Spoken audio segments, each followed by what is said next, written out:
still trickling in. There's also more food coming, and just in terms of logistics, you'll notice that to the back in the left, there's a bathroom there as well for anyone who might need that. My name is Christine Hong. I direct the Center for Racial Justice, and I'm so pleased to welcome you all. Thank you for joining us. Some people are coming from afar. You know, we're so honored to have this panel of people who are participating in this report back. And also, I just want to say that if you haven't already, this QR code here enables you to sign in for this event. It also enables you to be part of our listserv for the CRJ.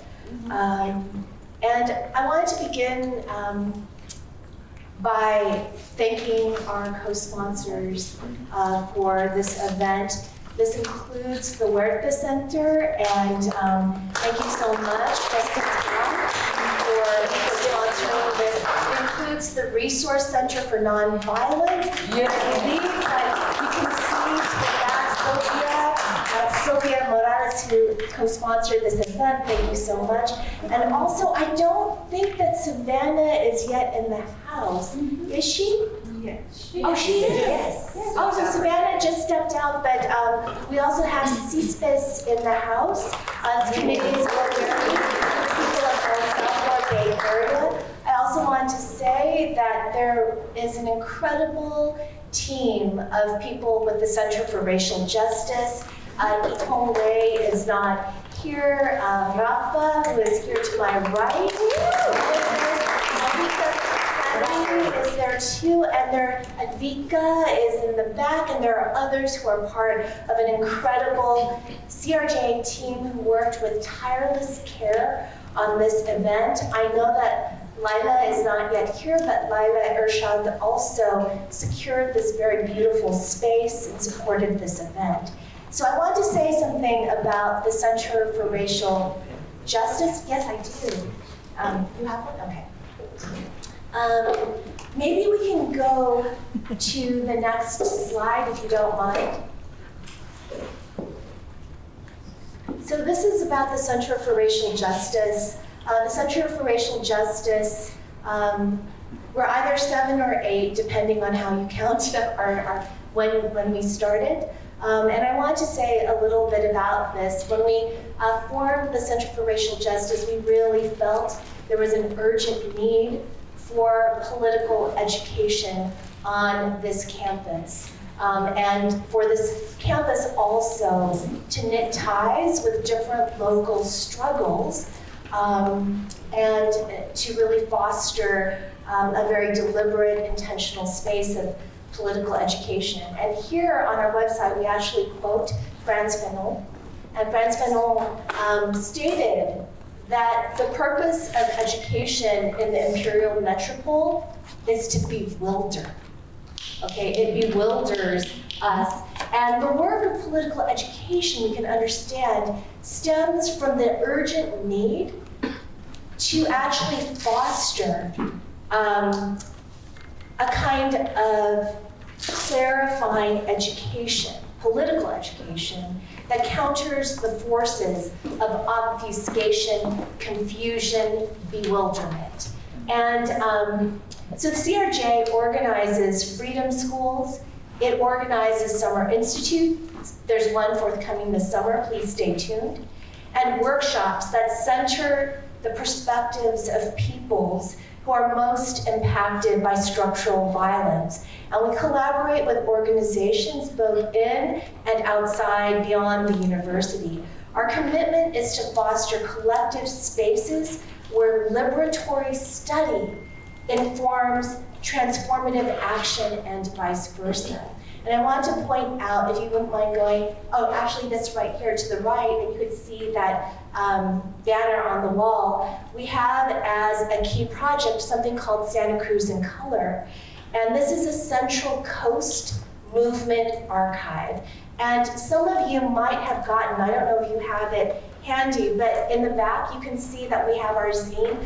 Would you mind holding that up? So we have a zine called Santa Cruz in Color. This was our first ever zine. It was published last year. And in that zine, you can actually see that, oh, thank you, Lila, thank you so much. And thank you so much for securing the space. You weren't here when we were doing just, honoring the people whose labor helped make this, but thank you. And in that zine, there are many different research contributions by Santa Cruz in Color interns. One of them is Rafa, and Rafa's piece in there, it's called Drawing on Its Past, Santa Cruz Must Stand Against ICE, and it charts the long history of sanctuary work in Santa Cruz, which is formally designated not just as a sanctuary city, but a sanctuary county. And so I really encourage you to check that out when you have the chance. So I'm going to go ahead and move into introductions. Before I do so, I wanted to say something about the genre of the report back. I wonder how many people have previously attended report backs before. Could you raise your hand? So roughly about half of us have been to report backs before. I myself have participated in report backs and in report backs that had to do with my travels as part of a peace and anti-war delegation to North Korea. And so I wanted to say something about the genre of the report back. Report back as a term is an indispensable part of an anti-imperialist political educational vocabulary. As a genre, report back as an event is aimed at fostering international solidarity. Report back makes sense only in a divided world system in which imperialism has essentially cleaved the world in two, not always neatly, but nonetheless in two. And those of us who are here in the imperial metropole, the so-called belly of the beast, we not only are disabled from having impactful say in the far-off operations of the imperial war machine around the world, but also many people here rarely understand what it means to be on the receiving end of an industrial killing apparatus that has been unleashed by empire. So the report back, it features people who have gone abroad, borne first-hand witness to the devastation that is funded by our tax dollars. And they come back here to educate people, to catalyze people here, us, out, and to catalyze us out of a state of manufactured stupefaction, really.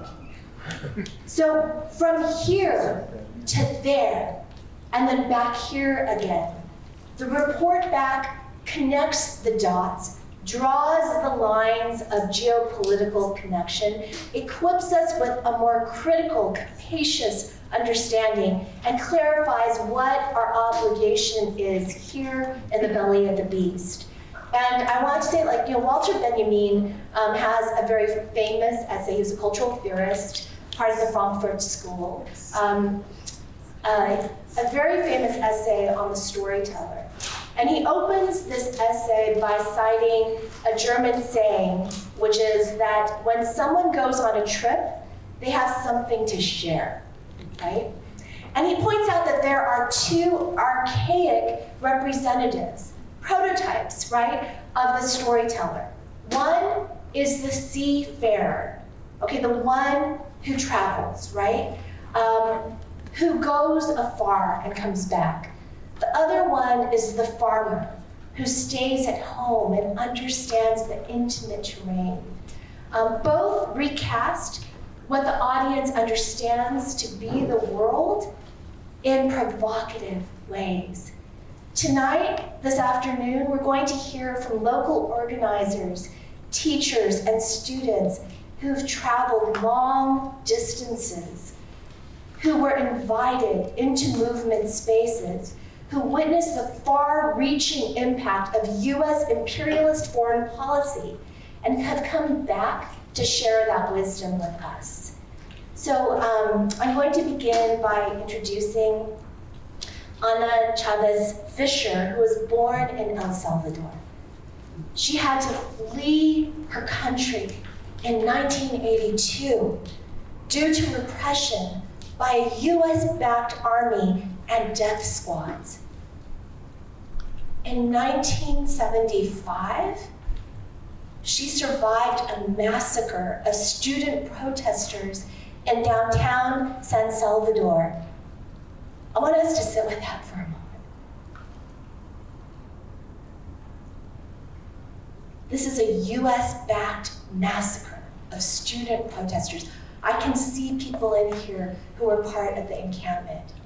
We had to face down the police. Think about if they were shooting us down. She later worked as a literacy teacher. She arrived in San Francisco in 1983 and eventually taught child development and family studies at City College of San Francisco. She's been to Cuba approximately 10 times. She's a member of CSPIS.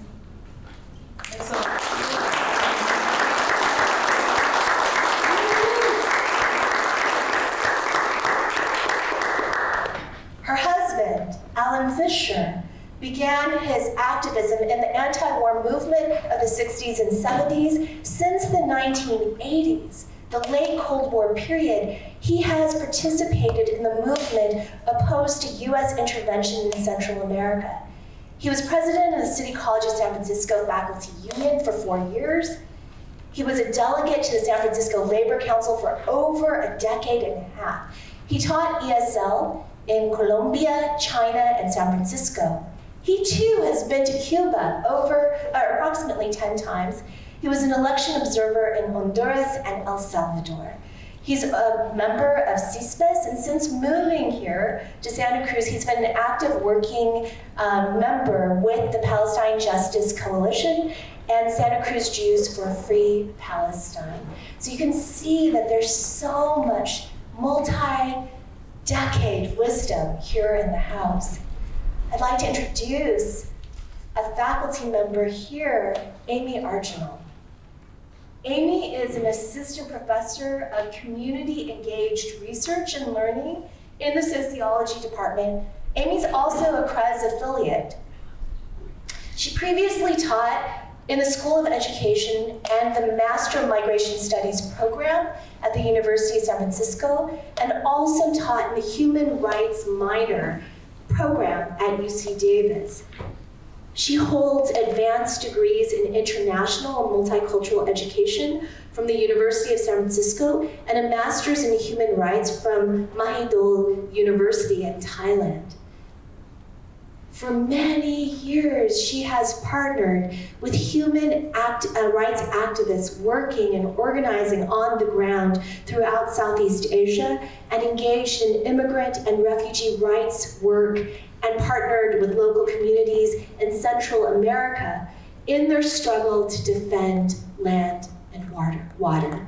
Also a long, multi-decade commitment and dedication. We also have amazing students in the house, right? So, Lupita Sanchez is from Pacific Grove. She's a fourth-year sociology and psychology double major and a Mexican-American first-generation college student. Cynthia Lopez-Fernandez is from Watsonville, okay? She's currently a senior here, pursuing a double major in environmental studies and sociology. She works part-time with the Early Academic Outreach Program, where she supports efforts to expand access to higher education for underrepresented students. She also works as a research assistant through the EOP Building Belonging Fellowship.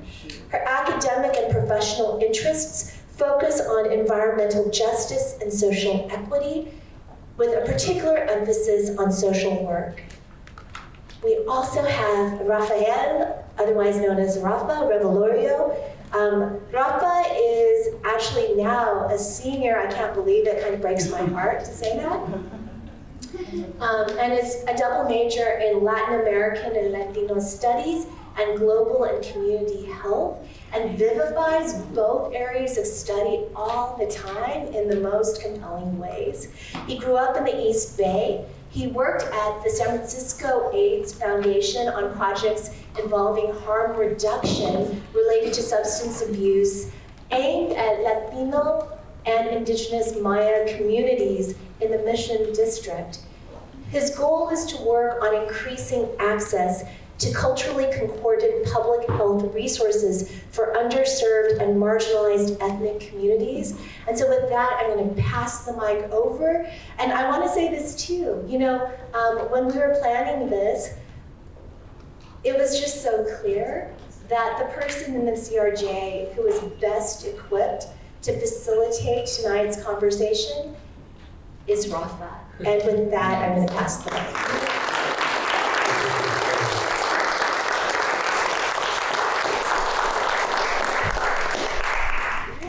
Thank you all for joining us today. So I think we'll just get right into it.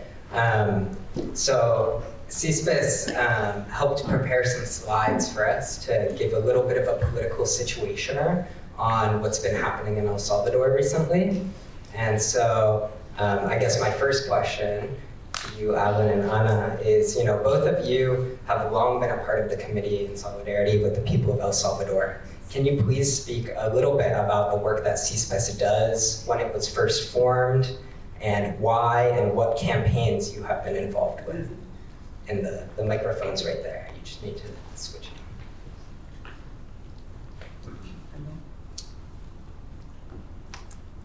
Hello? You need to turn.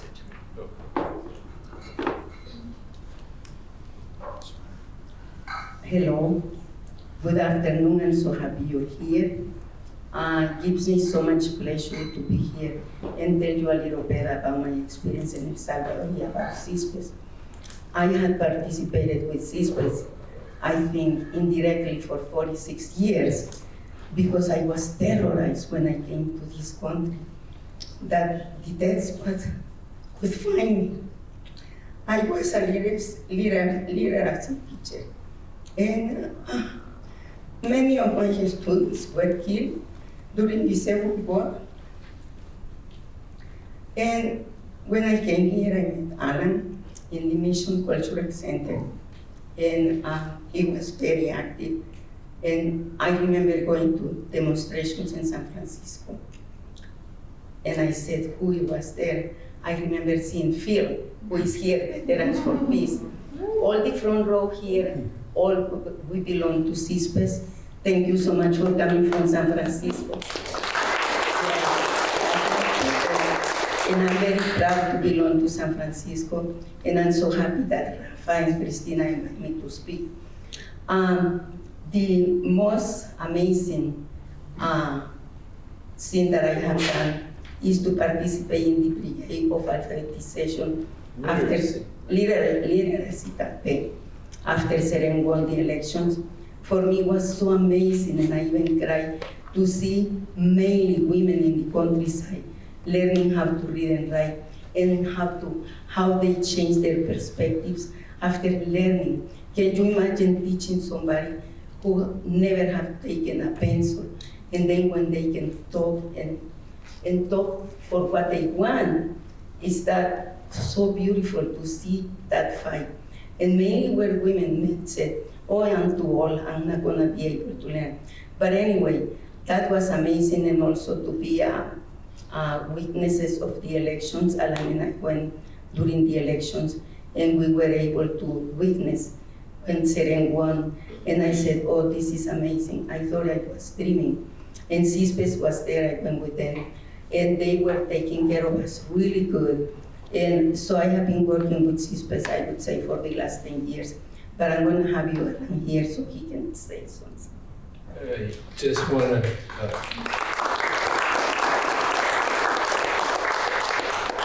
CISPES has carried out many.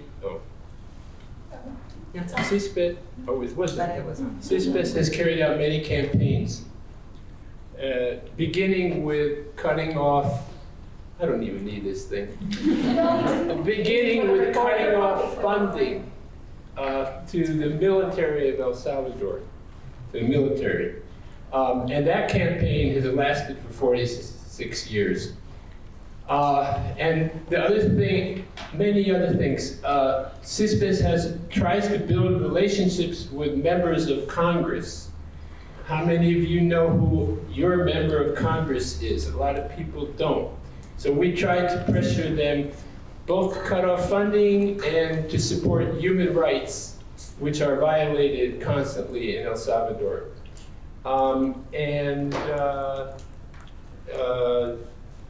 There was support for groups that are involved in the people's popular struggle in El Salvador, the environmentalists, the anti-mining campaign, and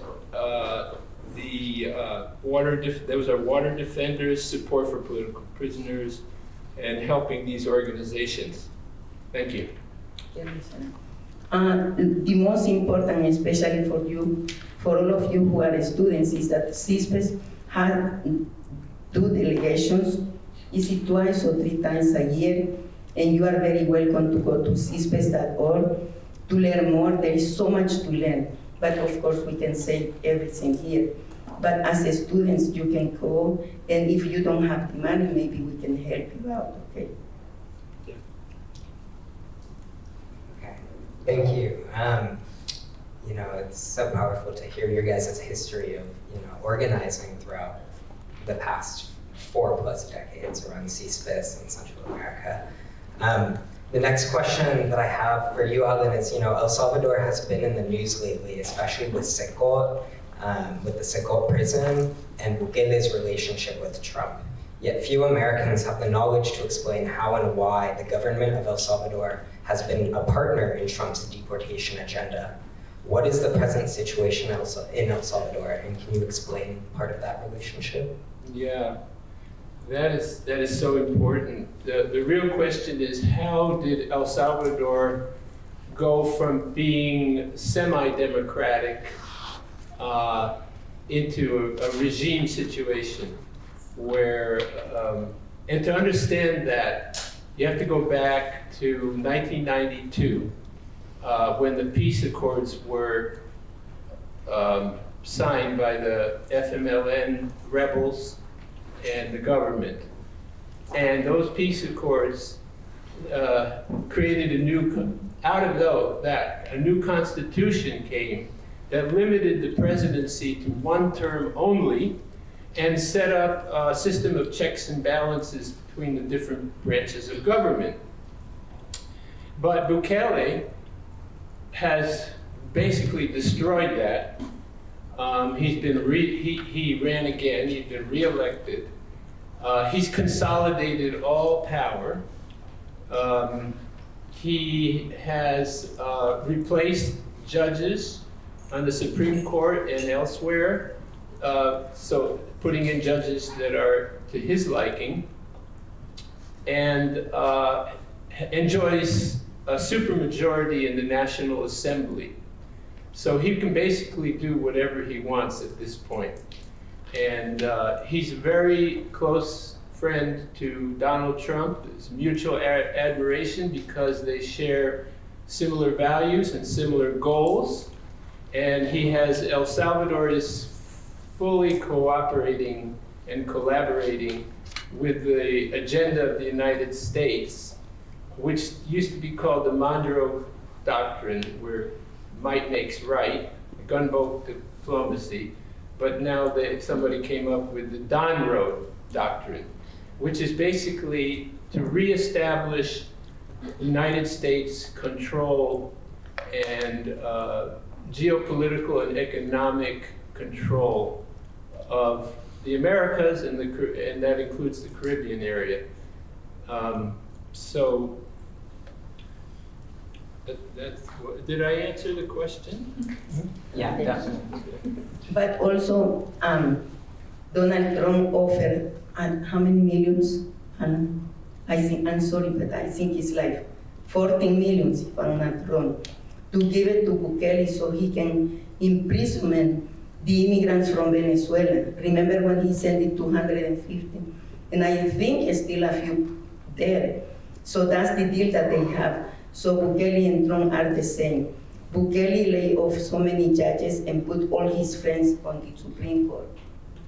But an interesting question is, how did this guy come to power?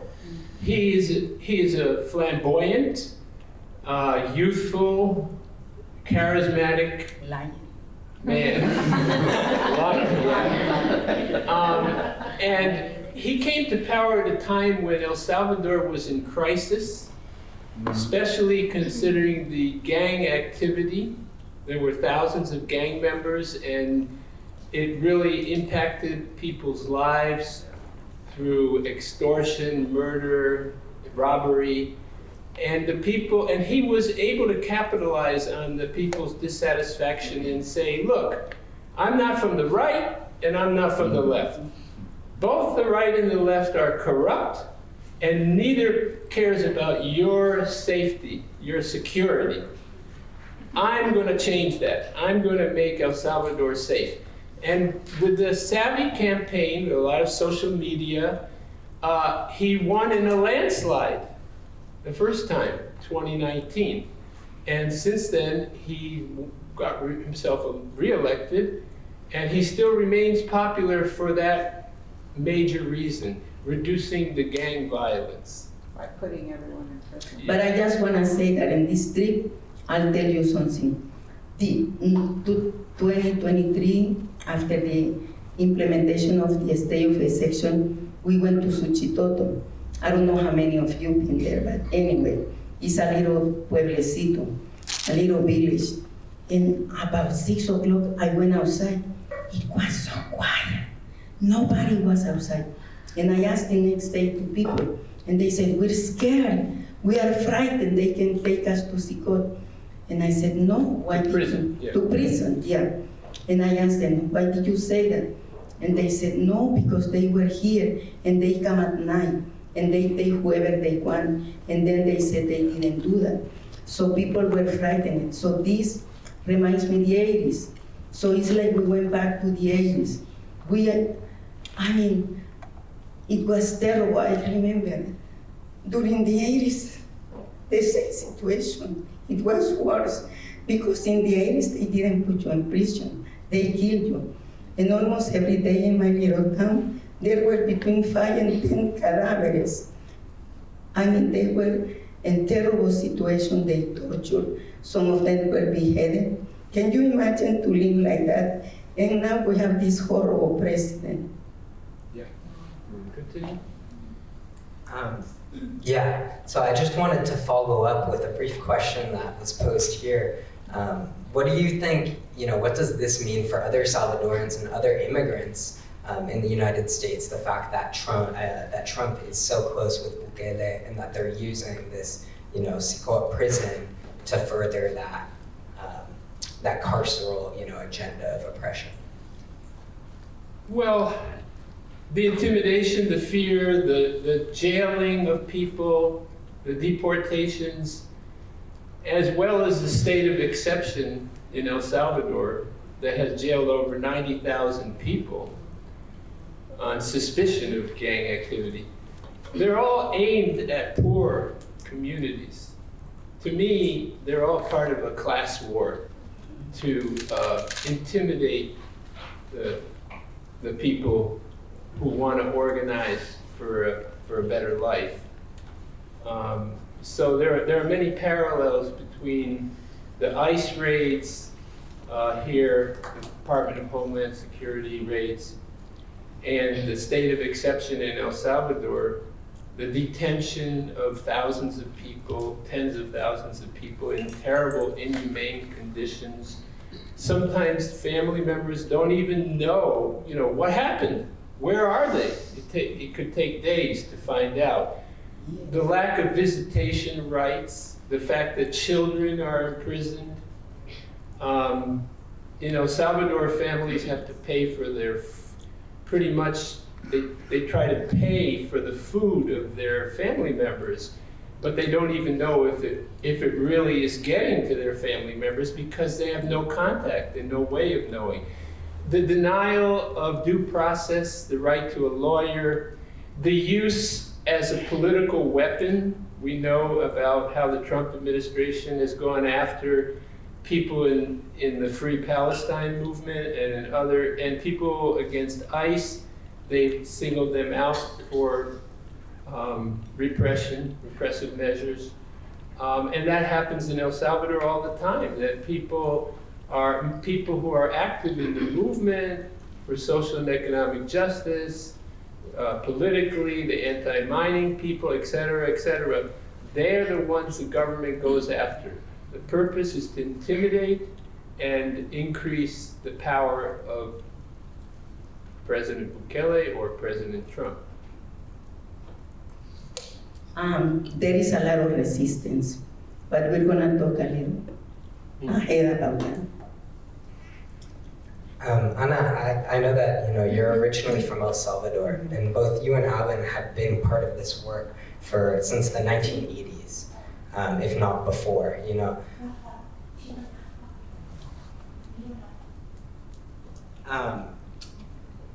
I wanted to ask, you have gone back and forth countless times over the decades. Can you share with us why you recently went to El Salvador, and what prompted you to go, and what did you see while you were there? Oh boy, that's gonna be very painful for me.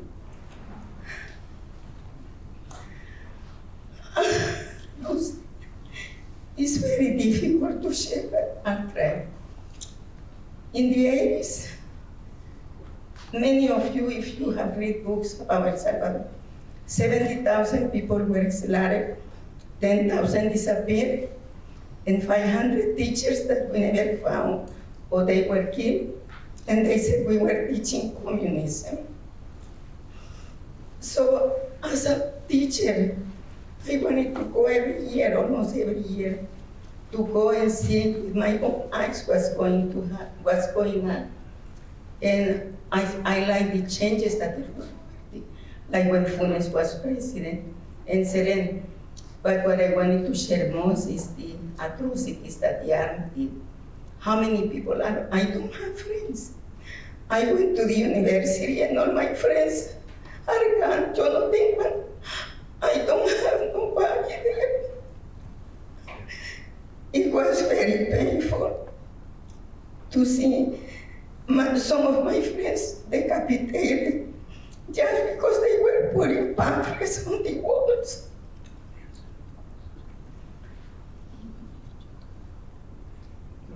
Why did you go?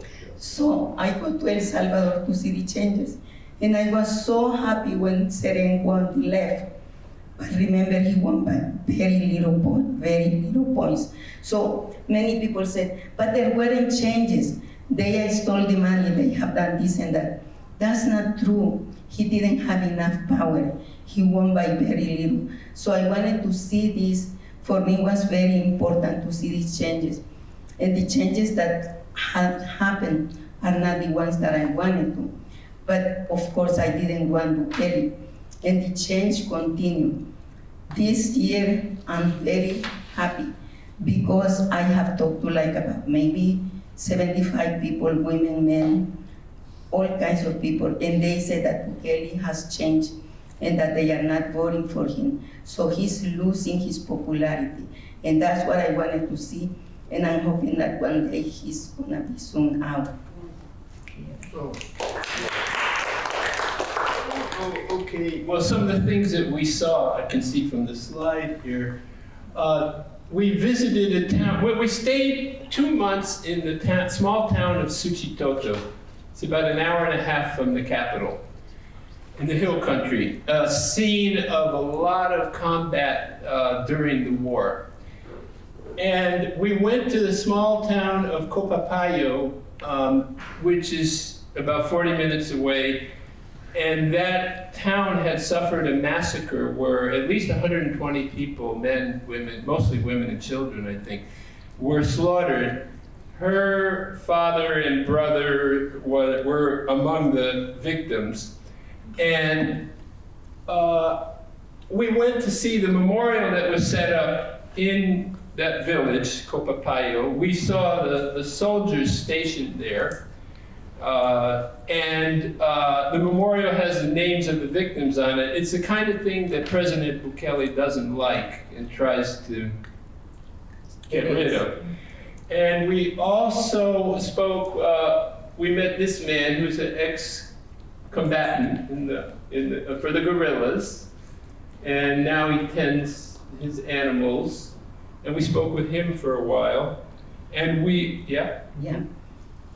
Yeah, you have to go there. I wish some of you go, because it's very beautiful, but the history is not beautiful. And that's what Bukele doesn't want to. He wants to erase what we did, what happened in the past. And remember, El Salvador has suffered economically, politically, and socially, and we have to know these three contexts to understand the situation. I want to say one thing that we saw was the dire situation economically in El Salvador, which has experienced growth in extreme poverty and cuts to education and healthcare under Bukele. And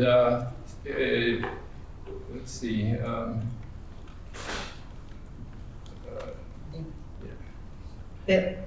We also visited Cinquera. I don't know how many of you have been to El Salvador. Not that many. Quite a few. Do you know Cinquera? Yeah? Okay. Do you know Copapayo? And do you know La Bermuda? Excelente, Franco, tenemos mucho que hablar. Sí. No, because those territories were the most devastated during the war. But anyway, we went also to Morazán, to Perkin. I'm sure you were.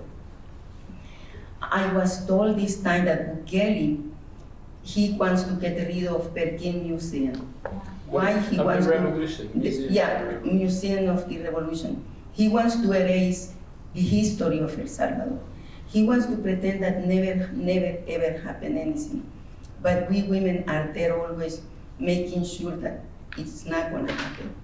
Anyway. It's like Trump saying we shouldn't think that slavery existed in the United States. So we visited these places. In Cinquera also we talked with a guerrilla guy, and he was taking care of this tiny museum in the back. And the church, they changed the church. It used to be the old church with all the holes from the war. Now it's like nothing happened. So things are being changed. And we went also to El Mozote, and we saw the monument. It has changed too. It used to be big. Now it's reduced to very tiny place.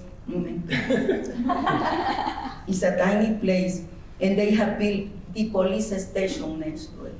I was so mad about it. So there are things that needs to be changed, but it's difficult. But just El Mozote was, there were dozens of massacres in El Salvador in the 80s, and Mozote is the most famous place where about 1,000 people were killed, mostly women and children, by the army, by Salvadoran army. And there was only one survivor. Anyway, we visited that place. It was very moving. We didn't appreciate this huge structure police station right there in the middle of the site. Yeah. Okay. Thank you guys for sharing about that. I know that, historically it's always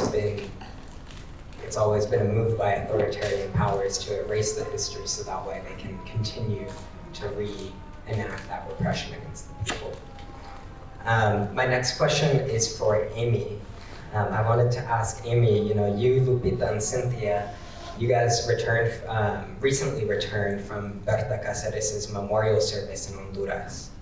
In the United States, Berta Cáceres is not always a household name, so I just wanted to ask you, who is Berta Cáceres and why should people here know about her life? Yeah, thank you.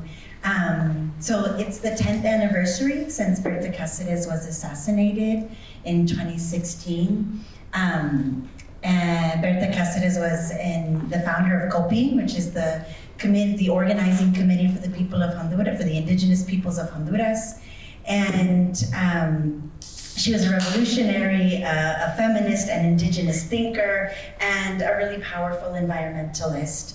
And she was murdered for her work advocating against a hydroelectric project in Coping territory of a sacred river, the Gualcarque River. One of the things I learned on this trip was Berta Cáceres actually fought in El Salvador and was politicized in El Salvador, and it was a piece of her history. Yes.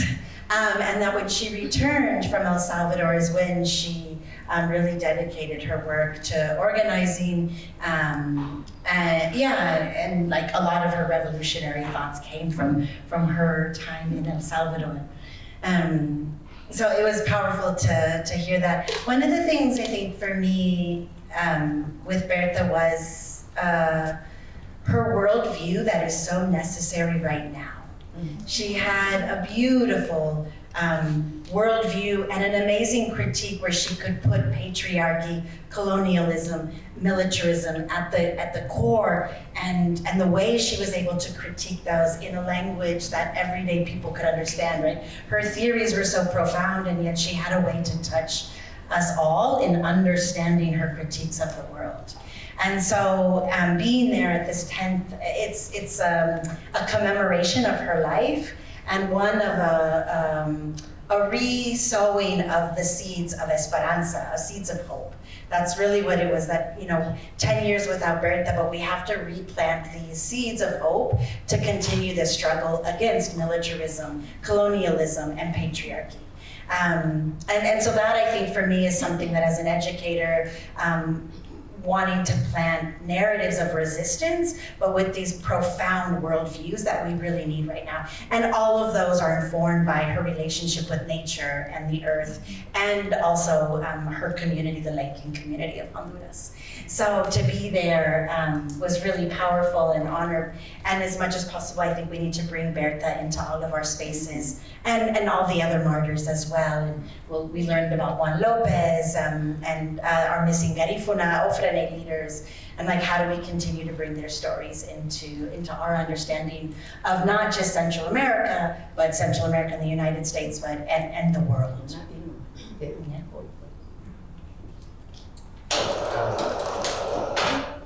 My next question is for Cynthia and Lupita.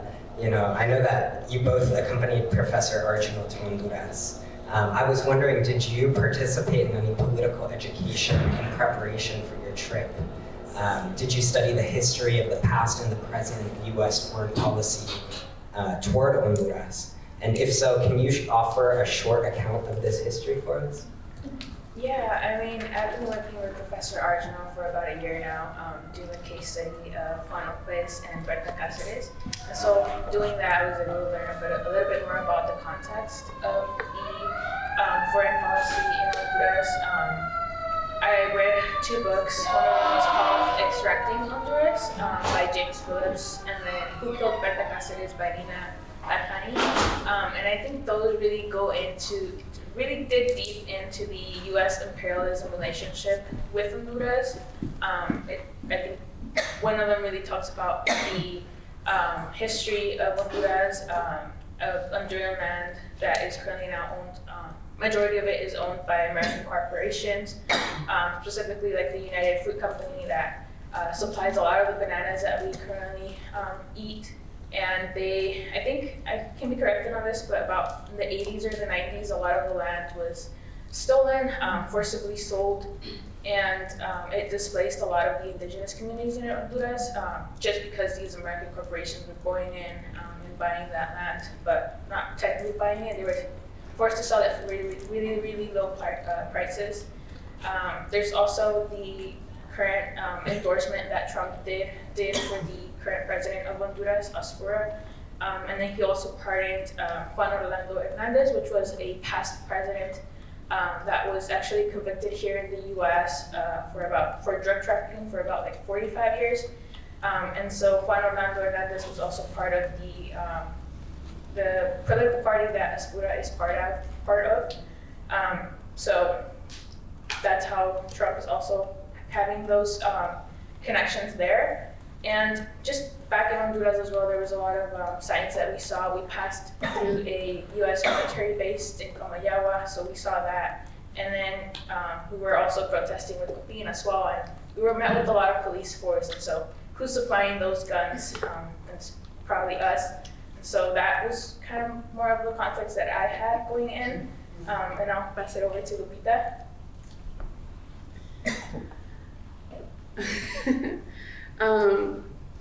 Yeah, I think having that context is important, but I also feel like I just learned so much while I was there talking to everyone.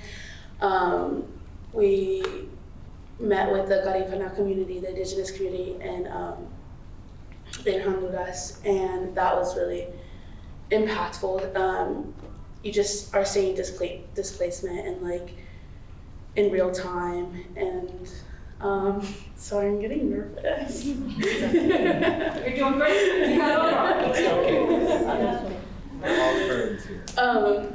Yeah, and I like, it's one thing like to read it, but to like actually see these like this community like asking for jobs, asking for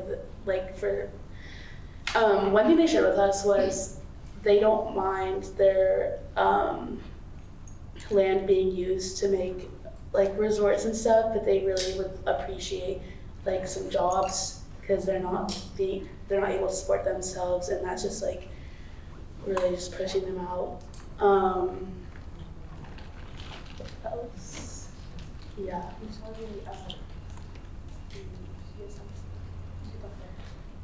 Oh yeah, on one of our long bus rides, we passed by the U.S. Embassy. We also saw the airport. Oh yeah. Go ahead. So this is the U.S. Embassy. It's a huge, huge building. I was surprised when I saw it. I was like, why does the U.S. have to have this amount of luxury over here? And then I was really surprised by seeing palm oil plantations. I had never seen palm trees being planted that way. It was like miles after miles, 20 minutes of just seeing palm trees. So that just really impacted me as well. Thank you for explaining those photos. Yeah, I was about to ask about them. And thank you guys for explaining some of that history. Amy, I wanted to ask if you had anything else that you would like to add from what your student shared.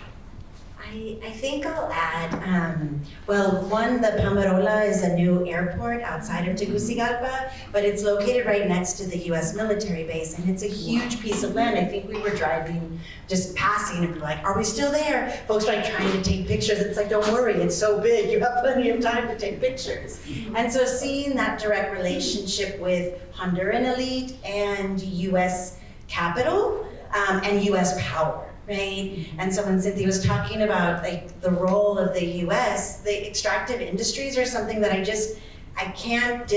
we can't disconnect from our daily lives. The interdependence around what we consume or where we travel and resort, the things that we have here are connected to communities that have been displaced because industry and capital comes to take their land to benefit us. And that interdependence is something that I think, again, I really pull from Bertha's vision of the world is you can't, like climate change, we're emitting our fossil fuels and we're fighting a war right now, but who's really gonna be impacted?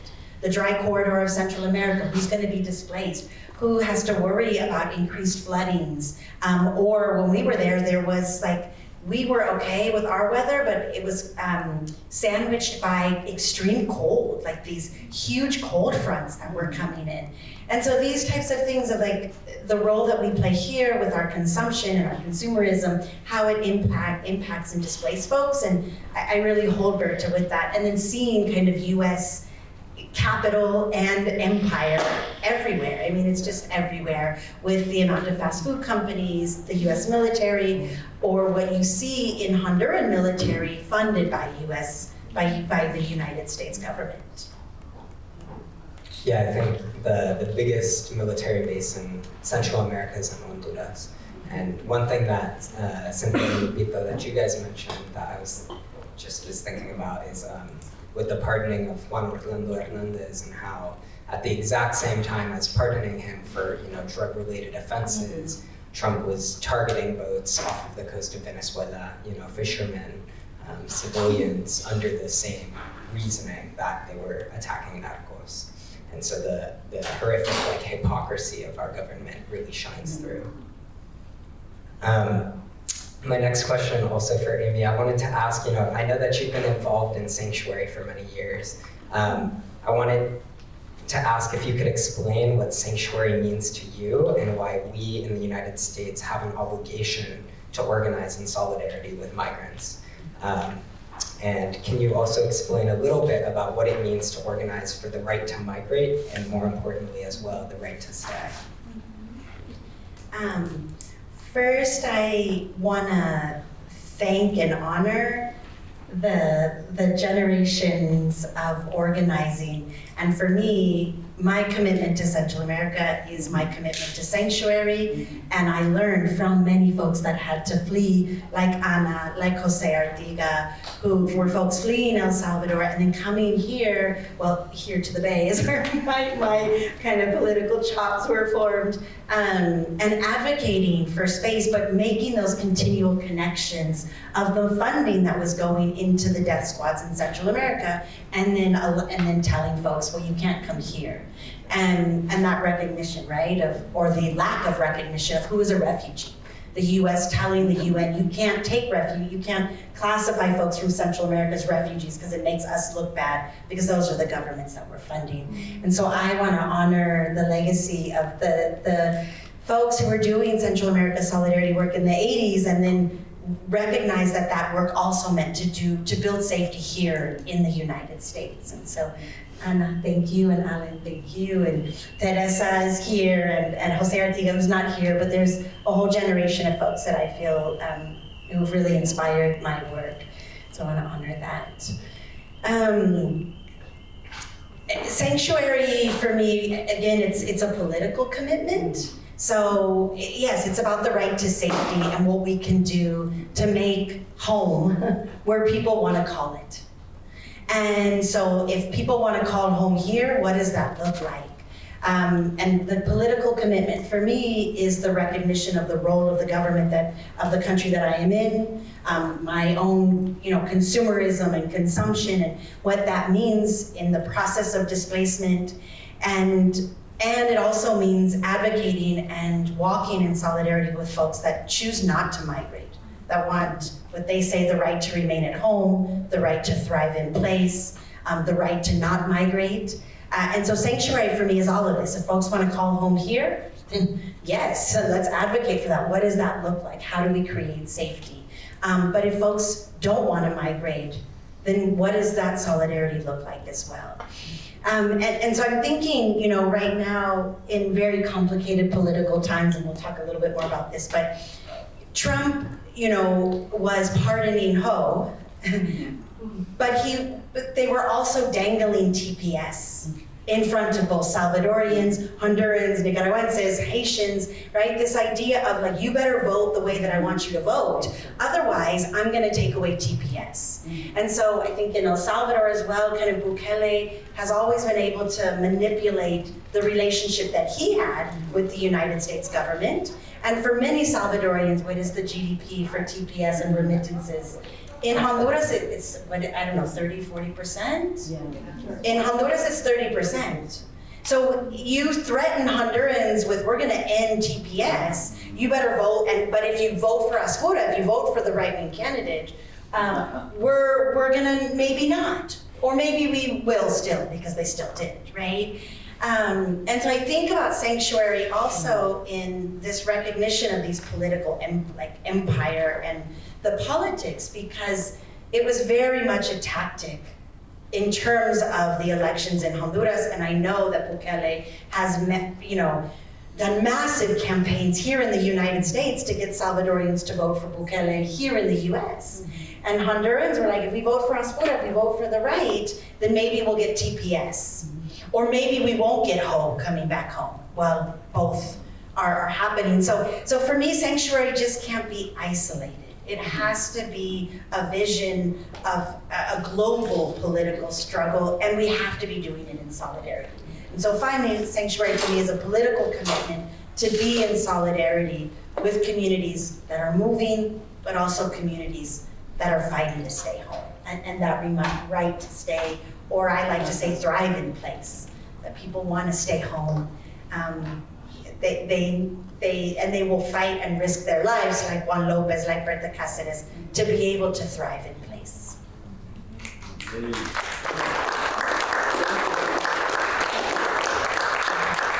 So many people do not want to migrate here, but are forced into that position because of economic precarity, militarism, violence, a lot of it funded, by our very same government originating here. The gangs that now control a lot of Central America began in Los Angeles, right? And that's an important recognition that I think many people forget.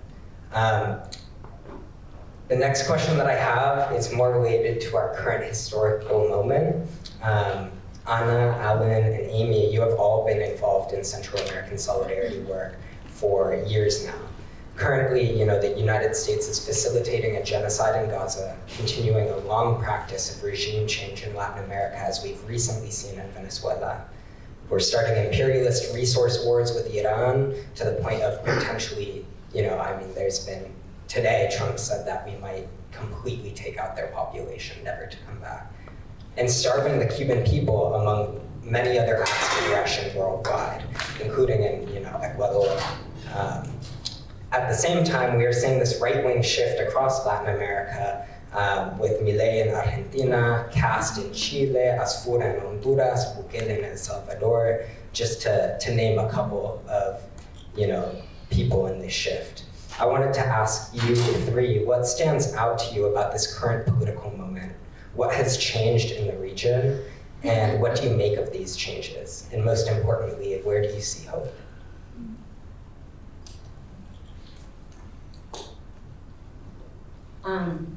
I see changes with the youth, with everyone who's here. You are the future. You are our future leaders. Of course, we are here to help you, but that's why we are here. What is next? So I think that constantly, this country is fighting wars and never really come here and see what we can do for this country. Always financing terror wars like Iran, and then Iraq, and El Salvador, all Latin America too. So I think the future for me is all of you. Thank you for being here, and Allan is going to be next.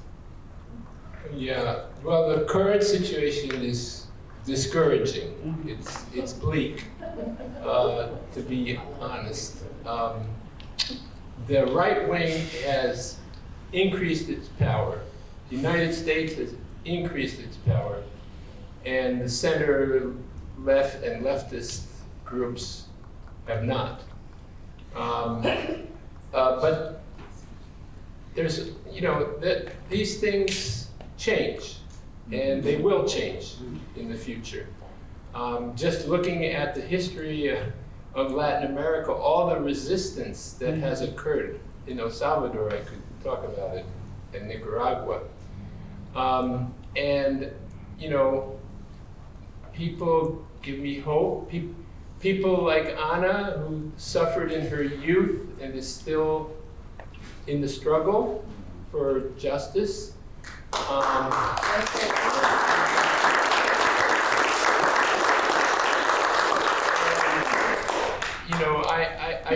I see hope, absolutely. Just like Ana said, there's resistance. In El Salvador, there's a lot of resistance. There's a lot of organizations that, in spite of the risk of going to jail or having to flee from the government, people are mobilizing. There've been lots of street demonstrations, and I admire that happens, and I think it's really important to keep going.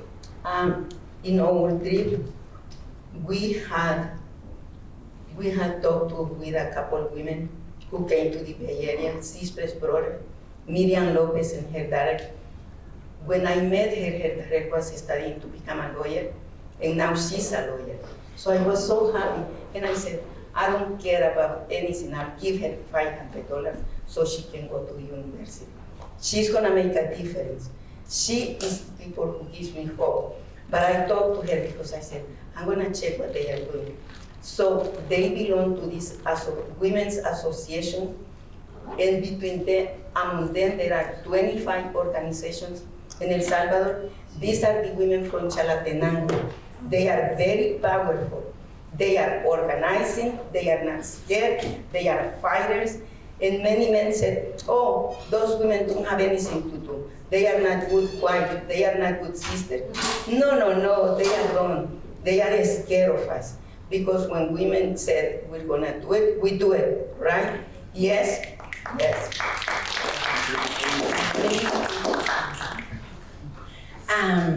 So when we were there, COPIN organized a morning-long session with movements from all across the Americas. And so we were in this room with all these organizers and activists from the continent. And this was the exact topic. What do we do with these right-wing takeovers? And I will say some of the most amazing women gave me hope. One, because there was this pretty, I would say, unanimous consensus of our need to move beyond electoral politics and reimagine new projects of democracy. And this was really powerful to hear, and there was indigenous organizations from Guatemala and human rights organizations from Colombia, and there were some folks on Zoom, and there was these amazing amount of feminist organizations from Honduras themselves, and this, we keep going through these cycles again and again and again. We're going through these cycles of electoral politics, and Trump being able to manipulate the election in Honduras for Asfura. But why are we playing these same political games time and time again? And so how we do it, I think there was a lot of discussion. But this consensus was why do we keep falling into this project? It was a project, and we bought it time and time again that this is what democracy looks like. But actually, democracy looks like the movements. Democracy looks like communities coming together and supporting each other. Democracy looks like when people have sovereignty over their own territories and can make decisions for themselves. But we keep buying that democracy is only this idea of I can go and participate in the ballot. I'm not saying don't vote. We need to do that, but we also need to take that idea of democracy. And so that was something really hopeful. It's hopeful and daunting. But then there's a Jesuit priest in Honduras, Padre Ishmael Moreno, known as Padre Melo. And while we were there, a young musician taught us a song. And the song is called El futuro solo puede ser de paz. The future can only be peace. And this song was inspired by Padre Melo in 2015, when things were really you're at the height of kind of the coup, lots of repression taking place. And Padre Melo says, as the repression deepens, our long-term vision has to go farther out. So as the repression is there, we have to imagine further out into the future. But that future can only be peace. El futuro solo puede ser de paz. And so that for me gives me hope.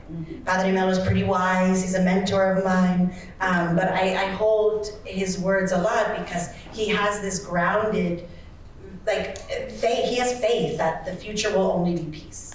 We just have to envision it. We have to go pretty far out. But I think that we can do that, and we can do that collectively with kind of this thinking about new projects of democracy. So I hold that a lot, and I've been holding it. I think if you've heard me talk about this in the past couple of weeks, this is the story that I will share, that the future can only be peace. Thank you all for sharing.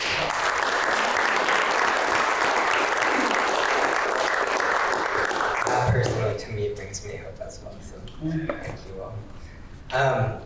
I think, before we go into an audience Q&A, I just had some general questions for anybody on the panel who would like to respond.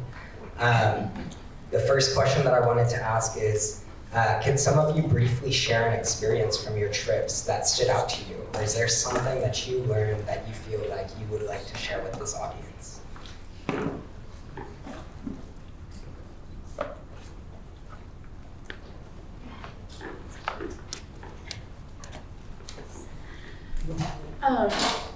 Something that really stood out to me was the solidarity all over Honduras.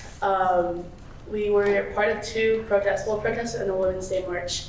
And at the Women's March, there was like 17 different organizations that were invited to come fight for women's rights because, and I think it was just really beautiful to see all those communities come together and like fight for like a common cause. This was actually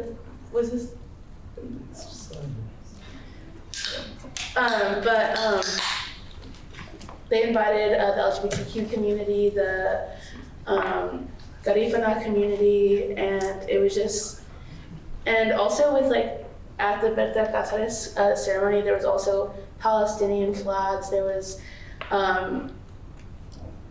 justice for like Minneapolis or something, and it was just like really so empowering. Like it literally brought tears to my eyes when I was there during the ceremony, like saying we are all like experiencing a form of oppression, and we like no one's free till like we're all free. Well, yeah.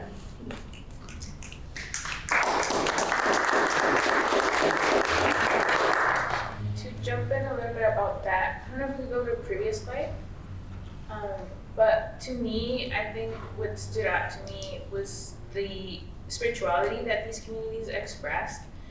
Specifically, for example, at the Berta commemoration, the altar that they had going on, they gave everybody their own candle so that they would go in, light it up, and put it on the altar. They also had kind of a gallery walk where they had pictures of Berta when she was at protests or community organizing, and so just seeing that and being present really impacted me a lot. I felt like emotionally connected as if I had known Berta. So I think just all the work that the community is doing, spirituality is very important. There's also, we protested with Copin, we marched to the National Court of Justice in Honduras, and there was this indigenous woman, and she had what looked like a cigar. It was kind of big and fat, and I was like, what is she doing with the cigar? And she lit it up, but then she started actually smoking it and then blowing the smoke into the police's faces to kind of like verify them. So I thought that was so powerful. And then we met with OFRANE, which is the Organización Fraternal Negra Hondureña, the Black Honduran fraternal organization, and their spirituality also really stood out to me. Selvin right here, and then Dr. Ronnie, but Selvin, he was talking about that the central part of the struggle for the land is spiritual, and he told us to imagine the world as a circle. And he was like, well, who divided this circle? And he urged us to follow the interest of the earth, to listen to the rivers, to move the energy that we're giving Trump right now, to move it to the Mother Earth, and that we have the energy of our ancestors, and that we are very far away from our realities. And so the Garifuna, he's part of a Garifuna, and they're an indigenous organic community along the coast of Honduras, and they hold the collective title of the land. And so their land has no monetary value, but it's the spiritual essence that they collectively understand and feel as essential. So just being present and witnessing all of these spiritual moments is something that really impacted me being there.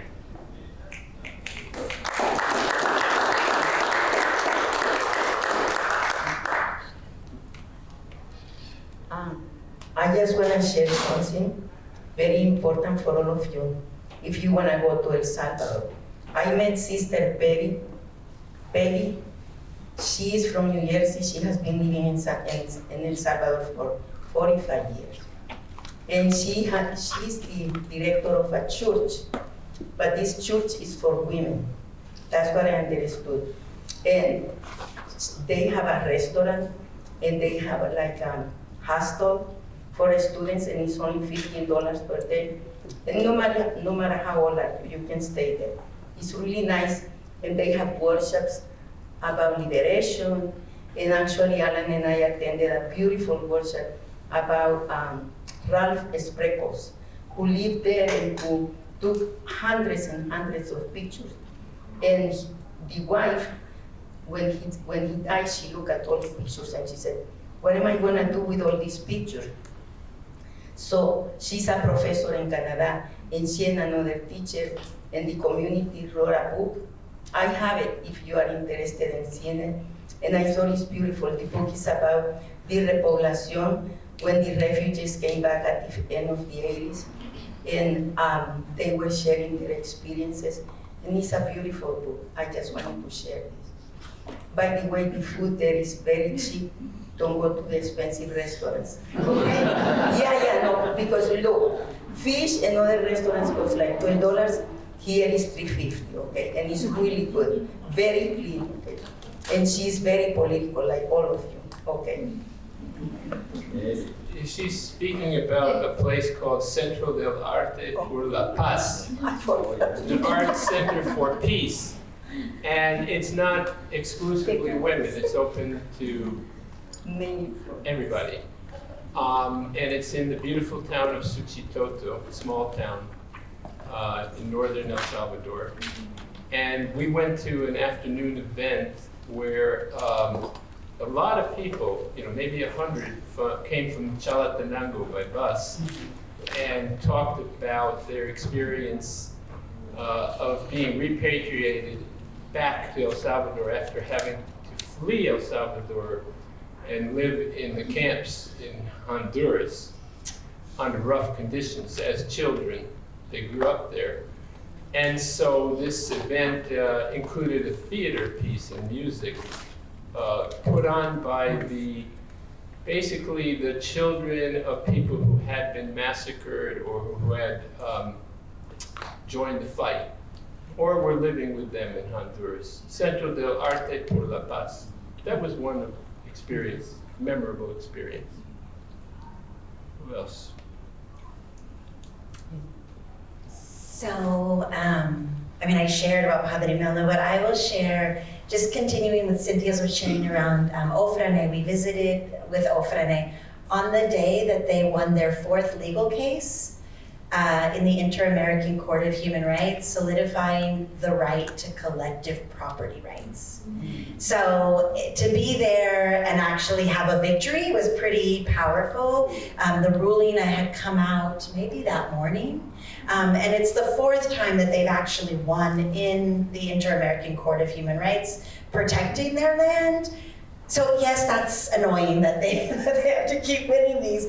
But the fact that this is something now, again, that there is case law defining collective property rights, and then to be in Garifuna territory when I learned about the ruling and to be with them on that day was something really impactful. And so again, part of that political commitment for me is to continue to share this ruling. Like, they asked us, please share this ruling. We're like, what can we do to be in solidarity? They're like, share this ruling. Like, our government has to abide by our collective right to own, to have property held in common, not individuals. So an individual can't sell a little beachfront property to a hotel because it's not owned by that individual. It's owned by the entire Garifuna community. And so that, to be out there, use that case law, it's out there, it's the 4th time that the courts have ruled in their favor, so that's something that I want to pass on, and I hold that memory really, really dear, that they could celebrate in that way.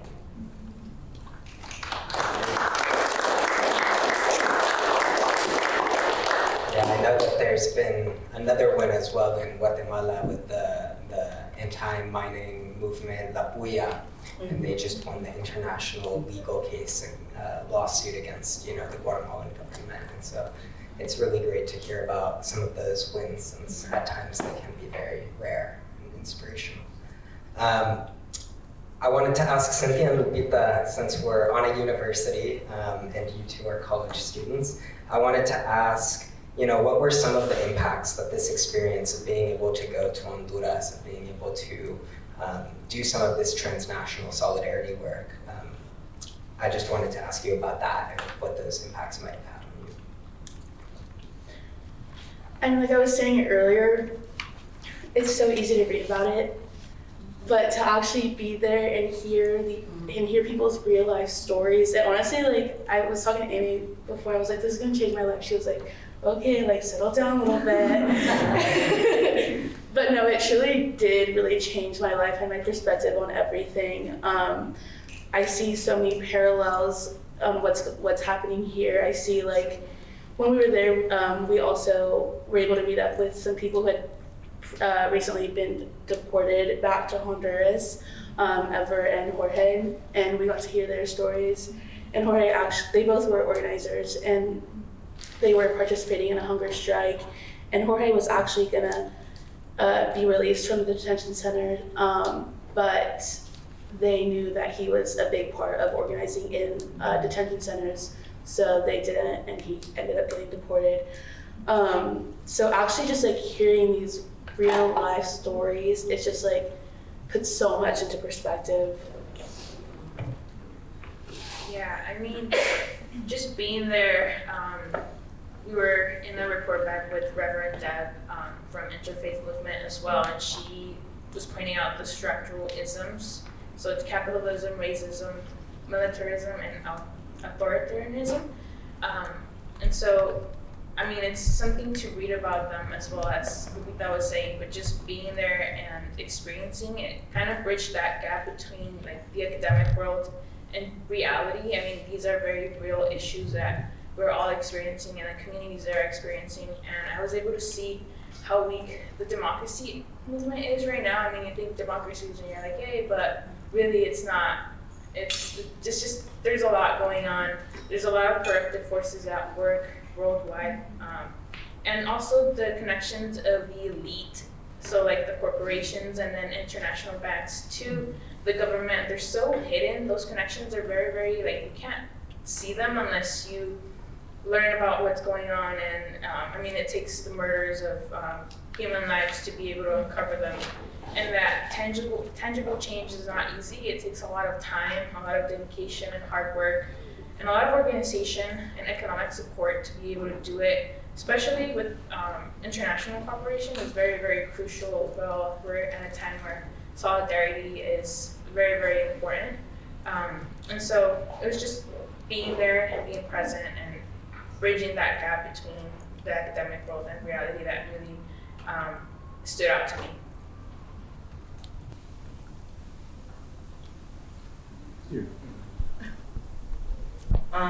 One and very important is to be here. So you're doing your work. So let's continue doing this. Don't stay just here. And also write letters to the Congress people and find out who's for the work, how much money are they spending in work, and how much money they are spending on us. So that's very important. Write letters to the congressmen, to your supervisor. I don't know how many of you got a flyer from Panera saying that he's for no war. Well, we know he's such a war man. So I'm going to pass it to Ana. Yeah, I mean, I think people need to be organized. People need to be unified. People need to participate and educate, not just to talk to each other, but to find creative ways to reach out to other people who may not be aware of some of the things that are going on. It's a challenge, but I think that's really what needs to happen. We need to find creative ways to respond to the onslaught from the media, who spin a narrative that it's a form of depoliticization and creates confusion. We need to figure out how to counteract that. think that's important. I like something that Alan does. It's amazing. I don't do it because I don't speak standardized English. Alan goes door to door in our blog, inviting people. Did you do this? Different actions that take place. So I think for those of you who are fluent in English, go to your neighborhood and knock on the door and find out who they are, for whom they are talking about. So I thought it's very interesting. And Alan comes back and gives me a report. And I just laugh and I said, is that my neighbor? Anyway, yeah. Anybody else? Maybe Lupita.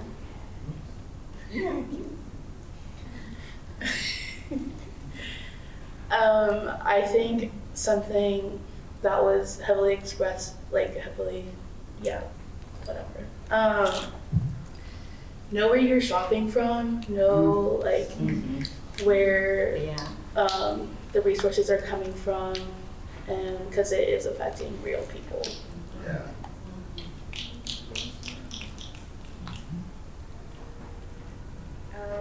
I mean, we were at a talk with Carla Rivas, and she does a lot of immigrant work. And she was talking about the role of the church, which is acompañamiento y solidaridad, accompaniment and solidarity. But because there's a lack of funds and resources, they can't really do much. And so, as Lupita mentioned, we talked with Jorge and Ever, who were deported back to Honduras, and they had come to the U.S. when they were very young, about 6 years old. So they didn't have anything back in Honduras. Ever, fortunately, was fortunate enough to have his mother go back with him, but George was not in that situation. He didn't have anybody to receive him.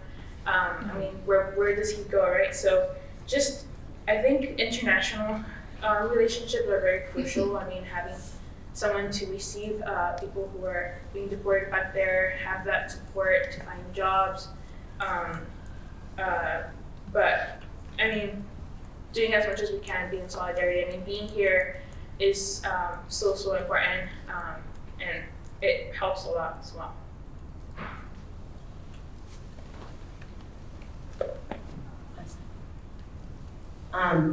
When it comes to immigrants, I have so much to tell you. When I came, I spent 1 month and a half in a detention center in the 80s. Another time I'll tell you this story. It's such a long story. But if you work with immigrants, please tell them not to sign their deportation. I don't know how it is now, but I help a lot of people when I was in the detention center, and I said, don't sign anything, because the guard came to me many times. He wanted me to sign my deportation, and I kind of knew that's what he wanted, but I said, I'm not gonna sign until I know what I'm signing. And I demanded, and I wanted it in Spanish. And they never did. And I wanted to go back a little bit, so just for 1 second. Sanctuary movement helped me a lot. When I was in the detention center, a lawyer came and talked to me by phone. But like I said, this is another issue, and it's such a long issue. So if you have a question, just call me. No, okay. I have very similar messages: challenge narrative, show up, engage. But do so always with the spirit of still learning. This humbleness around, a colleague of mine shared, epistemic humility. And that word is sitting with me, and I'm trying to make sense of it. But when we were there, Lupita and Cynthia shared about Ever and George, and they participated in this women's march with us. And it was powerful, right? They're like, is it okay if we come? There's a lot of stereotypes, especially around tattoos. And when folks are deported, the stereotypes come. And why were you deported? You must have done something wrong. And so they were really nervous about spending this day, kind of this visible women's march. It was to celebrate International Women's Day. And at the end, we did this circle with Foro de Mujeres, which is the women's network that had organized the march. And we're all sitting there, and this amazing, amazing activist, Nelly Del Cid, she reaches over and she holds both their hands. And she says, you have a lot to mourn. And I understand that it's devastating, and I feel that. But also there's a reason you're here right now. And your country and your ancestors, and there are people that are proud that you're here and will be here. And it really kind of pushed me back because I don't want to think that people need to be, that it's a violent system, deportation. And I'm like, I can't move beyond the anger and the pain and what this means, the family separation, all of this. But I also had to sit and think and see kind of, again, Nellie's vision of this future in which Ever and George could be held by the land of their ancestors, by people who maybe knew their families before they had to migrate, by this community of women activists sitting there holding two tatted out guys that felt really insecure to be in that space. And holding, and that's exactly what Nellie did. She sat there and held him and said, I know that there's time for mourning and you deserve that, but you're also here in this home, in this beautiful space, and we're gonna figure out what that means. And so for me, like, in that moment is that epistemic humility, this word that I'm thinking of, where I thought I could talk about migration in a way and advocate, like, I'm not advocating for deportations, please don't hear that from the story. But I have to think creatively about what are these cycles of life and relationships and a depth that I still don't fully comprehend and am holding a lot as I hold their stories, Ever and George's stories with me.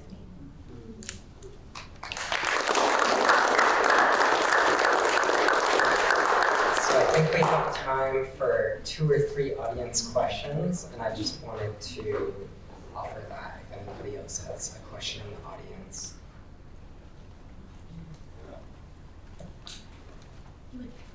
Let's take maybe clusters of questions, and if you wouldn't mind introducing yourself. Good afternoon, thank you all. I'm Ron Pomerantz, and the question I have is, knowing some history of Latin America, I was in the Peace Corps in Venezuela, and I'm wondering, in El Salvador and Honduras, what's the economic engine currently? Because it's, my understanding, it's been pretty much agricultural based, where the term banana, the derogatory term banana republic comes from. Thank you. Maybe like just a cluster you'd like. Yeah, it's just a brief question. I mean, you know, if I went to Honduras, I don't know, a number of years ago now, but we met with Witness for Peace, and we met with a group called Movimiento Amplio, and I was wondering if they are still around and what's happened with them. Sandina?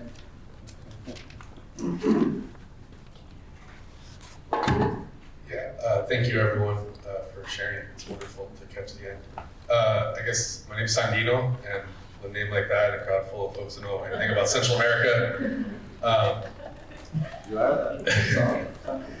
My dad was a reporter. He named me after the Sandinista Revolution. Thank you for the clarification. I guess my question is, like, you know, all respect to what he did, but with like kind of criticism and critical eyes of like who he is now, like Daniel Ortega and like the Sandinista project, I guess, and like the revolution and the failures of the revolution to like live up to the ideas and ideals of Sandino, and just like any update around like Nicaragua and kind of current status. I mean, I've been kind of following superficially, but for anyone who has a bit more insight into what's happening there, it would be appreciated.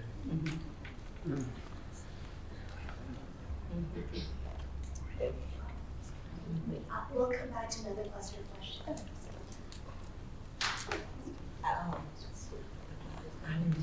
Yeah. Can I go and I can? Yeah, I can, Okay. but maybe let's go in the order of Okay. questions. Okay. What I was going to say about the economies of Honduras and El Salvador, remittances is a big one, right? Money sent from here. Agriculture is still very important. There's coffee, bananas, and other things. And tourism is important, especially in El Salvador. They have increased their tourism. You can go to Surf City if you like. And that's all I have to say about the economic base. There is some maquiladoras, you know, textiles and factories. Yeah, the economy in El Salvador is a disaster for the poor people. It's terrible, it's horrible. It's people who are...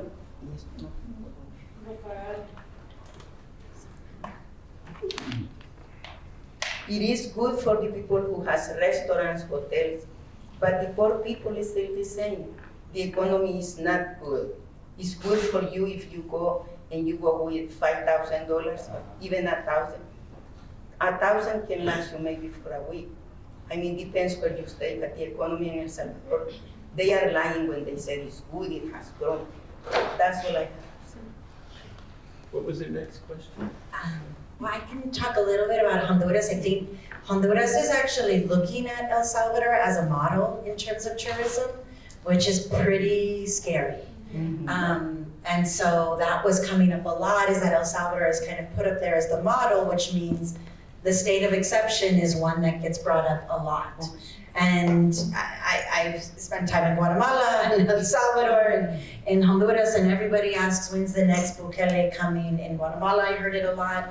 And with a colleague of Alan and Anna, we were in a taxi in Guatemala and asked, oh, what about, we want Bukele here in Guatemala, and I just watched his head explode. But in Honduras, they're really looking at El Salvador as the model of this tourism. And so in Honduras, it's connected to Garifuna territory. There's a lot of multinational kind of like factories. And then just the palm is still there. The fast food industry is everywhere. And so the elite economies. So the Honduran have, the elite 7, 8, or 12 families that are really benefiting off the displacement, where the land was taken to grow palm, and that palm oil is used to then facilitate a fast food economy. And you see it in the time that I've been going since 2015, and I've just watched kind of fast food industry everywhere now. And with the companies in the SEDES, I'll say, so these special economic zones, our government is really pushing hard to continue to push these zones of economic privilege for, multinational corporations can come in, get basically carved out a piece of land. A lot of our tech community like to go there to do these experimental medical treatments in the SEDES because there's no regulations. And so this is something we really have to watch, because we have Congress folks who are pushing to hold Honduras responsible. The previous government of Xiomara Castro overturned the SEDES, saying that they were no longer legal, and there are a lot of Congress folks pushing to have ASFURA, bring SEDES back. And then the labor laws, because a lot of the folks under the previous government were granted full-time contracts. You couldn't have part-time contracts. And the first thing ASFURA did was end full-time contracts. So now folks that work in the factory can work part-time and then not have a salary to pay anything. You can't live off that. And then what will you do? You will have to migrate. So those are, some of these cycles, right? The transnational corporations benefit off these part-time contracts, but then people will have to migrate because you can't earn a living there. And I think, Yeah, I just want to say something about Nicaragua. I've been to Nicaragua many times because it's my favorite country. Nicaragua is so different from El Salvador. In Nicaragua, you can see that there is happiness. I'm not saying 100%, that would be very difficult. I would have to make a census. But people seem more happy. They seem more content with their lives. And I have interviewed some people in Nicaragua, especially campesinos in the countryside. And they told me that Ortega gave them 2 pigs, 2 cows, and materials for building a house. And also the health system is really good. Yeah. Bueno, that's what I hear. I never have gotten sick in Nicaragua, and it's really good. Alan and I took pictures of the mobile clinic.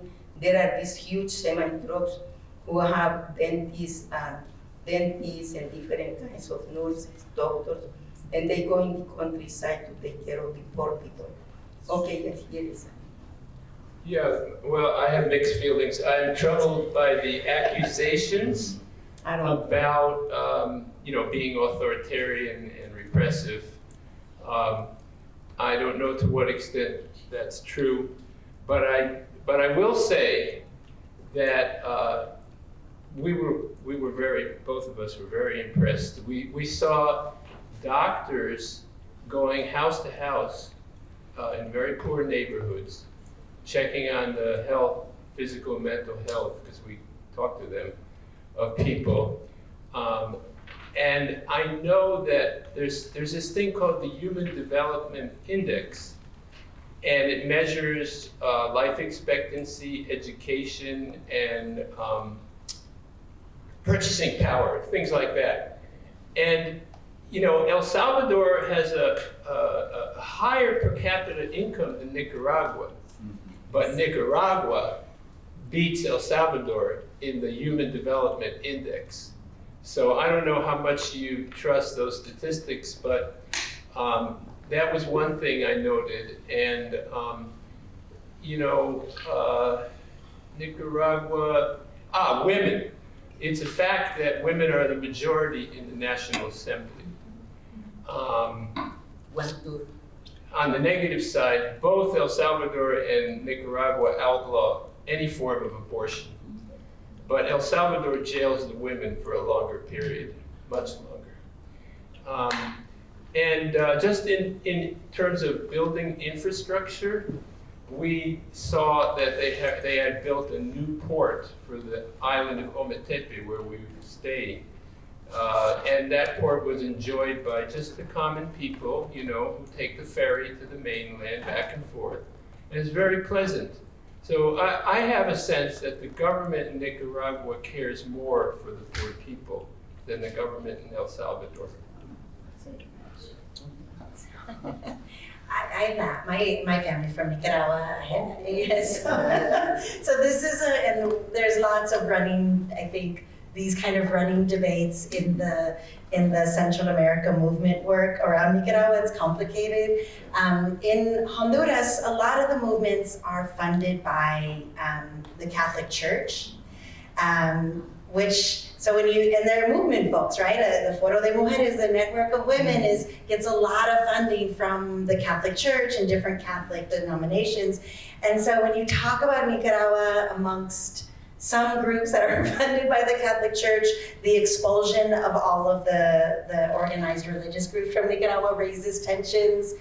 Radio Progreso, I'm very close with, is a Jesuit-funded radio station, the kind of home of Padre Melo for many, many years. So much has come out, like they see themselves as the voice, you know, with the Honduran people. And yet there's this critique, right? So I laugh, but because then, and so there's all these kind of chats within movement work around like the critiques of Ortega versus the critiques of Sandinismo and what the Sandinista project meant. And what I see time and time again is what, Alan, you shared, that the day-to-day livelihood in Nicaragua is much better. My uncle lives there, he can access healthcare, he feels safe. Hondurans tell me that have traveled back and forth, you can travel, it's a lot less expensive to live. And so it's interesting, right? Like I'll hold the human rights critiques of expelling folks that were, you know, political dissidents. We have to recognize that people are fleeing Honduras if you are a political dissident. And we can't say that they're not, because they're coming to the US-Mexico border. And many, many, many people are also living with access to education, the ability to contribute in some way, and the ability to seek healthcare. So. You know, you said that all the church people were expelled, or the leadership. But we did see a church where we were living that regularly held services, a Catholic church. And we saw a whole ton of evangelical churches operating in both countries, in all three countries. And you know, the papers said that there was the accusation that Bibles were, you couldn't bring a Bible into Nicaragua, which is total BS, you know. One or two more questions, maybe? Did you want to? Yeah. Hello, my name is Catherine. I'm a student here at UCSC. And one of my questions was, El Salvador has a repeated history of terrorizing indigenous communities. And what are ways in which people now can help those communities or bring awareness to the atrocities committed by the government of El Salvador? Anyone else? Yes. Would you mind introducing? Hi, my name is Brad again, and I'm a politics and Latin American and Latino studies major here at UC. My question for you all is, how do you suggest to communicate to people who don't possess the eyesight of Latin America's perspective about the complexity and the nature of the relationship between the United States and Latin America? How do you inform people, educate people just about like our history together? Kind of a jam-packed question, but maybe that's part of like they have to educate themselves. But I'm a community organizer and I do a lot of filmmaking and canvassing, so informing people and framing of language is important to me. So I'm curious about how you all have developed that skill when it comes to like relational building. Was there another? ¿Puedes repetir la pregunta? Disculpe. The last question we didn't get. Oh, So repeat the question. I'm sorry. Lo siento. No, it's okay. Está bien. My question is, how do you all recommend to communicate to people who aren't from Latin America or have understanding of the history between the United States and Latin America, just the nature of the relationship between just the two perspectives? And yeah, like how do you inform people, how do you inform the community about that interdependence of like the effects of globalization that we were talking about earlier?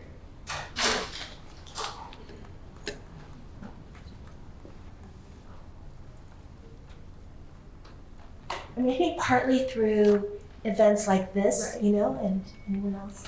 What'd you say? So we shared a little bit about Berta. I find storytelling, right? But storytelling, I have to balance the story of Berta, or Juan Lopez is somebody that I knew and worked with and shared his story a lot. He was murdered a year and a half ago for his work protecting another river. And I have to balance the individualized stories with these collective movements. But I do think sharing Berta's story, sharing Juan Lopez, sharing the women of Chalatenango and their activism is a humanizing way to do it. Because people can like tell me, the US isn't that involved, it's not that doing all that harm.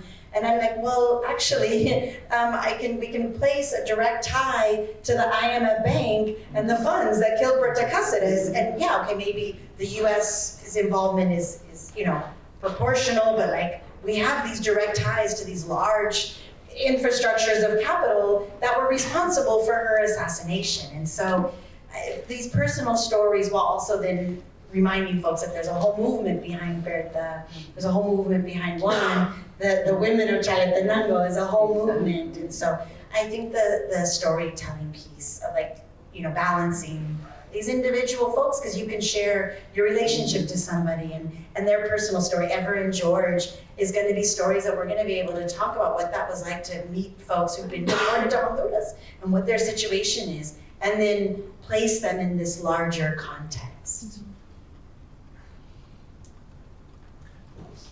Yeah, I do agree. Personal stories are very important, but I also find a great ignorance about the history of Latin America and the relationship with the United States. Most North Americans don't know about the coup in Guatemala, the coup in Honduras, the support for death squads in El Salvador, the support for the Contras, the overthrow of the government in Haiti twice, and Chile. I mean, you name it. There's so much that Americans have either don't know or they've forgotten about it. Puede decir su pregunta en español, quiero comprenderla. Usted habla español, ¿verdad? Sí. Dígame en español.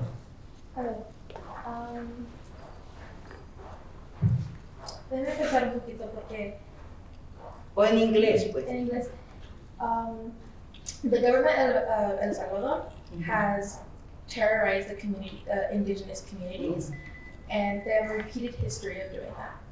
In what ways can we help those communities, or can we recognize or bring recognition and help those people today? I think Amy had a good point, telling story through art, theater. I think, I'll tell you something. I didn't know nothing about my country because my great-grandparents were terrorized. And one day I asked them, and I'm very emotional because in our families in El Salvador, it still is a lot of hold up. They don't want to talk about the massacre. In 1932, when Sandino was killed, Farabundo was killed. Do you know that 30,000 indigenous were massacred? Okay, so I didn't know, and I asked my mother because she's still alive, and she said it was so terrible, and she told me they didn't want them to speak Nahuatl. Your grandmother. Yeah, so the best way to combat that is telling these stories and tell the kids. And that's what Bukele wants to do. He wants us to forget about it. So we can't forget, we have to keep our memory alive. So that's a really good question. Tell your children, tell the whole world, write a book. My brother lives here in the Bay Area, and her kids went to Berkeley, and one day one of them said, tell me about El Salvador. He never told them what happened in the 80s. I was so mad at him. And so I invited them for dinner, I gave them money, and I told them all the stories, and I cried and I cried. I think that's the best that we can do. And here we're doing it. Let's do it over and over and over again, so we won't forget. And this should go directly to Bukele. I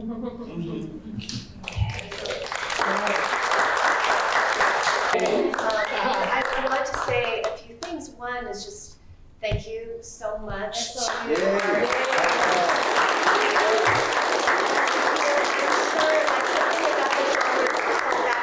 find yourself having to repeat the most basic information. I know that when I am invited to speak about Korea, I have to do that too, even though the history of this country is so intimately wrapped up imperially with Korea, yet I have to explain it almost from the beginning over and over again. And then we also realize that we have to look down over multiple generations and understand the long duration of these struggles. So I just wanted to say, in closing, just about the CRJ, basically we have a number of events coming up. We invite you to take part in them. And so please do join us.